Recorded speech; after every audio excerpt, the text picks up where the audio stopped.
आज की कहानी का शीर्षक है साहसी। खटखट खटखट।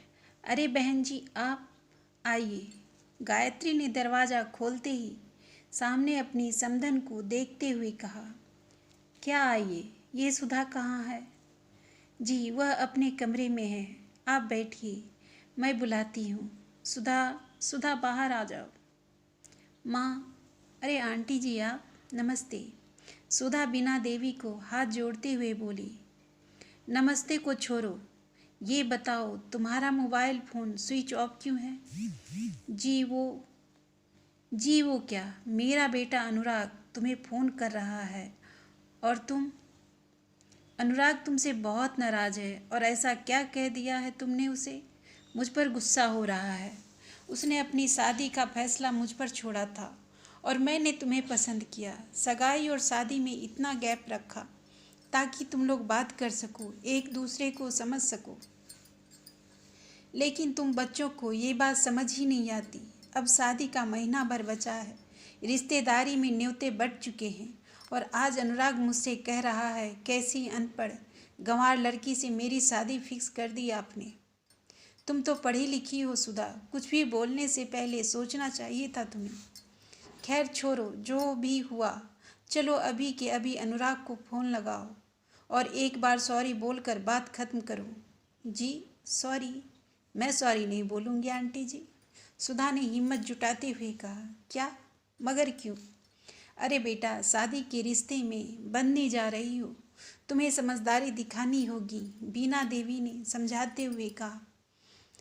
जब मैंने कोई गलती ही नहीं की तो सॉरी क्यों बोलूं? सुधा ने धीरे से कहा। गलती?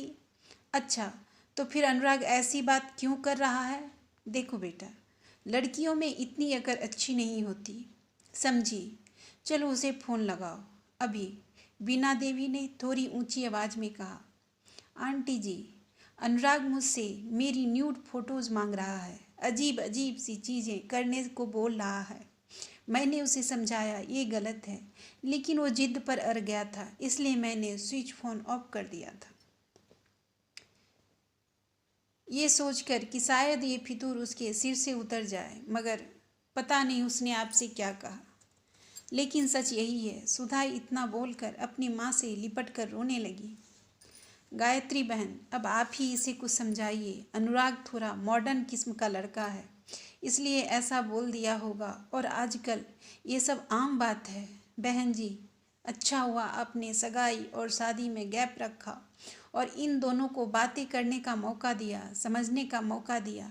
हम समझ गए आपके बेटे को और उम्मीद है आप भी समझ गई होंगी मेरी बेटी को। नमस्ते, हमारी ओर से ये रिश्ता खत्म।